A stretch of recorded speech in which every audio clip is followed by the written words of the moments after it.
Hi, everyone. It's Chiara here, certified nutrition specialist and creator of the Visconti method.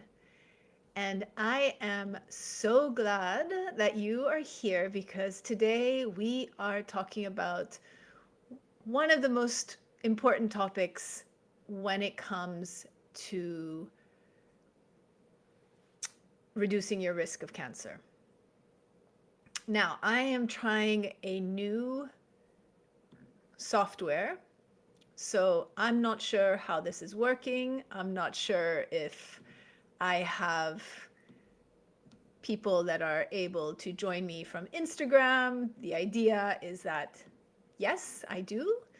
But anyways, so hopefully if you can make comments in the chat just to give me a little bit of tech help to make sure that you are hearing me okay. And I will be hoping that this is working. If not, it's going to go up on the Facebook community as a video.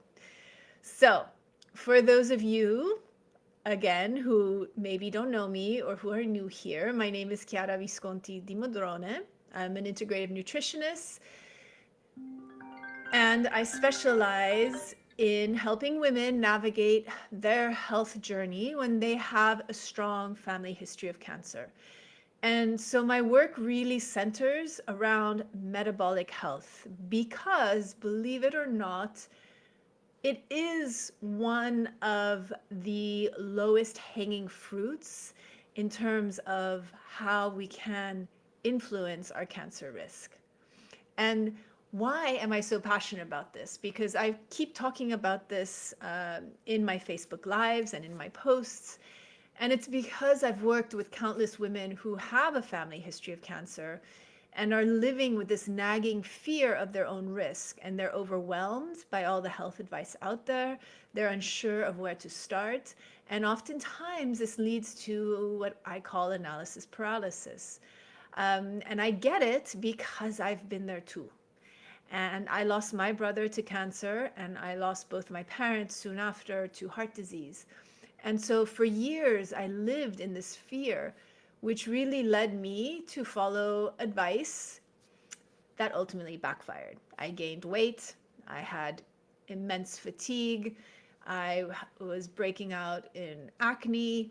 It was really an unpleasant time, and I just was trying to follow all this random advice, and none of it was working for my body. So for me, working with clients, it's always about breaking things down to make them easily accessible, to make them consistent, right? We need to be able to be consistent in what we choose to do, and then ultimately to make you feel your best. So why metabolic health?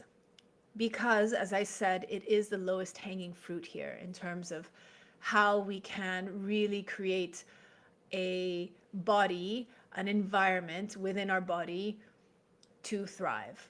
And when our body is thriving, when our soil is optimized, right? Like the soil of a garden, it's optimized. Cancer and other chronic diseases have a much harder time to take shape. So today we're going to break down the overwhelm, and I'm going to give you some practical steps to move forward. And so today's topic really affects so many of us, and it's metabolic dysregulation or poor metabolic health. And my mission is really all about reducing your cancer risk by optimizing your metabolic health. So let me start with quite a sobering statistic. And this is a 2019 study. So imagine now the numbers have surely increased. But this study revealed that 88% of Americans are metabolically unhealthy. And if you're thinking, okay, what does my metabolism have to do with cancer? It's not a dumb question. You're not alone. Most people think metabolism is just about burning calories, right? It's about having a high metabolism means you're burning more calories versus a low metabolism, meaning you're burning less. But it's so much more than that. So poor metabolic health, when I talk about it in the context of my work, it looks like obesity, it looks like prediabetes, like diabetes, cardiovascular disease, fertility issues, PCOS, right? The list is endless. And we know that many of these issues are related to our cancer risks. So, metabolic health really impacts nearly every aspect of our body's balance. But there's always good news, and that's what I'm here to share. That there are changes that we can make right now to boost our metabolic health and in turn reduce our risk of cancer. So, for those of you that are following me, and I'm hoping I can see any comments, just give me a yes in the chat if this is making sense, if this resonates, if you are on board with what I am saying. And while I wait for your feedback, let's take a few minutes and define what I mean by metabolic health. So the term really encompasses how well your body processes and balances blood sugar, fat, energy. When our metabolic health is strong, our blood sugar is nice and stable, our hormones are balanced, our weight is stable, and our cells are functioning optimally. Now, on the other hand, poor metabolic health can lead to insulin resistance, to high blood pressure, to high blood sugar, chronic inflammation, right? All of which have been linked to an increased risk of certain cancers, including breast and colon cancers. And this is because chronic inflammation and insulin resistance can disrupt normal cell function and even stimulate the growth of cancerous cells. Now, why is this important? Well, like I said, less than 12% of Americans are metabolically healthy, which means that the vast majority of us are dealing with underlying issues like insulin resistance or chronic inflammation. So those of you that have joined my community that are complaining of aches and pains, of arthritis, of obesity, of cravings, of prediabetes, blood sugar issues, this is what you are experiencing. You are experiencing metabolic dysregulation. And even if we feel okay, it doesn't cut it. And these metabolic issues are a hidden risk factor for cancer that is often overlooked. And that is why feeling okay, or as a recent lovely lady I spoke with told me, well, it could be worse, that does not cut it for me, and it does not cut it for you. So when we focus on improving metabolic health, we're not only lowering our cancer risk, but we're also enhancing our energy, our mood, and our longevity. And really, it's truly one of the most powerful ways to take control of your health. No more waiting, no more worrying.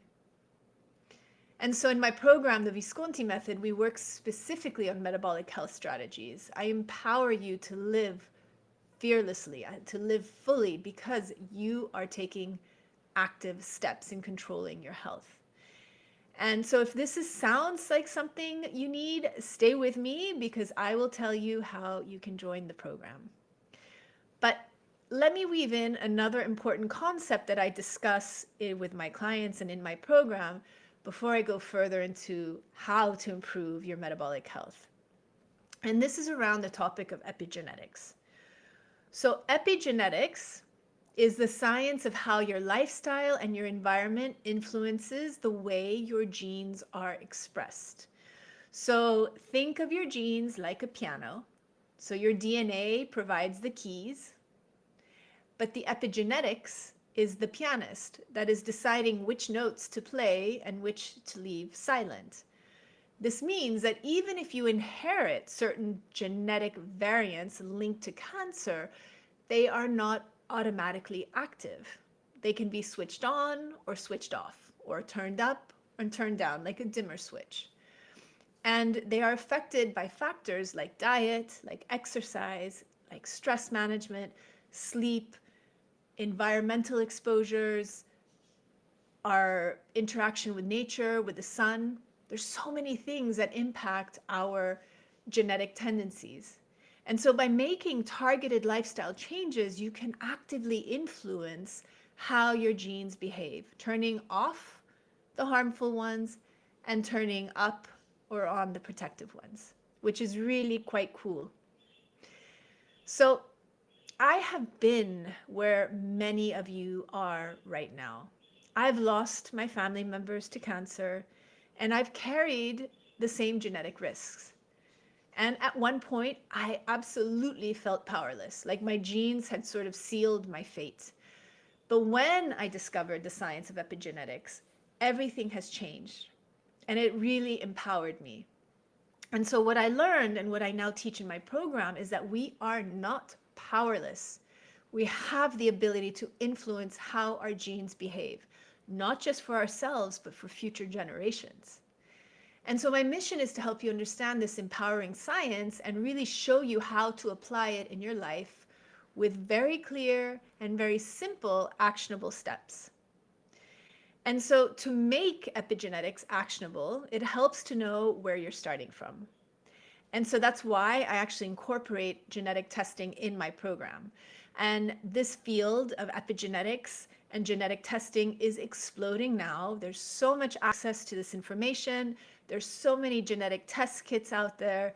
Really, it's a very alive and constantly evolving field of research. And so what these genetic tests do, which are simple cheek swabs to get the saliva, is these tests allow us to identify specific genetic SNPs, or single nucleotide polymorphisms, that may influence your cancer risk, your metabolic health, your ability to perform endurance versus power sports. It tells us about your tendency for inflammation, your hormonal tendencies, how well you detoxify, how well you methylate. It's really getting a sneak peek under the hood of your specific body and really gives us information on how we can tweak it. So SNPs, the single nucleotide polymorphisms, are really just these common, very common small variations in the single letter of your DNA, right? And these can subtly influence how your body processes nutrients, how it handles stress, how it detoxifies, but they do not typically disrupt gene function. What's very much on our front of mind when we're thinking of cancer and genetics are mutations. And so mutations, on the other hand, are rarer changes. It's less than 1% of the population. And they're changes that can significantly impair or even disable a gene, often leading to a higher disease risk, such as the BRCA1 mutation linked to breast cancer. So think of SNPs as minor spelling differences in a recipe, while mutations are like leaving out the critical ingredient of the recipe entirely. And with SNPs in our field, we can really guide individuals on personalized strategies to optimize their wellness, while mutations are a completely different sphere of medical intervention. And mutations can be inherited or acquired even. So radiation, high radiation exposure can create a mutation in your actual DNA. So it's a very different picture that we're looking at. So as in many of my Facebook Lives, I like to give you a couple of SNPs and explain how we use them as part of your plan. So one of the main ones that many of you may have even heard of is the MTHFR gene. And this gene supports methylation, amongst many other things, how your body detoxifies harmful substances, how it repairs DNA, it's part of energy production. And so if you have a SNP on the MTHFR, your body may struggle a little more with detoxification, right? So this might lead to toxin buildup and inflammation, factors that we know increase cancer risk. And so what do? Once we know, then we work on optimizing your methylation, right? Through diet, maybe leafy greens, cruciferous vegetables, using some special methylated B vitamins, and also incorporating certain lifestyle practices, right? Enhancing your detox pathways through sweating, um, exercise, sauna, those types of things. Another gene, which again, in the context, now we're looking in the context of metabolic health in general, is the ApoE gene. And this gene impacts how your body processes fats and how it regulates cholesterol levels. And certain variants of this gene can lead to higher inflammation and a metabolic imbalance. And this matters because we know that inflammation and that, poor fat metabolism can have an effect on our cancer risk. And so what would we do in a clinical setting? We would focus on anti-inflammatory foods. We would address inflammation with some supplementation like omega-3 supplementation, stress reduction, antioxidant support, a number of strategies that would be beneficial. And then a third SNP that I like to talk about is COMT. And this gene affects how your body breaks down stress hormones, which can influence your overall stress response. So this matters because we know how chronic stress creates an environment in our body where inflammation thrives, right? And we know the connections there with cancer. So again, from a clinical perspective, we could support the body with herbal supplements like adaptogens, or creating a mindful practice or meditation or a breath work. It would be determinant upon you and your lifestyle. So the big takeaway here is that your genes are not your destiny. And really, by understanding your genetic makeup and making targeted lifestyle changes, you can reduce your risk of cancer, even if you have a strong family history of it. And so in my program, the Visconti method, we really take the guesswork out of your health by offering this comprehensive genetic testing as part of the program. So you get a simple, non-invasive kit where you provide a saliva sample, and then that gets sent to a lab where your genetic SNPs get identified. And then together we sort of look through your report and, we create a roadmap for your health based on my program, based on your results, my program, and we really tailor it to you. So for example, if you had the MTHFR variant, we might focus a little more on liver support and detoxification. While if we had the ApoE variant, we might lead us to fine-tune your fat intake. So these SNPs don't determine your fate, but they do provide a powerful roadmap for reclaiming your health. And so this is really important because now, circling back to metabolic health, once you know if you have certain genetic tendencies, or if you're experiencing the signs and symptoms of poor metabolic health, including chronic fatigue, cravings, especially for sugar, weight gain, obesity, weight gain especially around the midsection, mood swings, irritability, or these other metabolic diseases such as prediabetes or type 2 diabetes or obesity or cardiovascular disease, etc., then I have for you a couple of things to start doing now. And the first one is to understand your baseline. And to do that, you need to understand or actually do lab work with your doctor.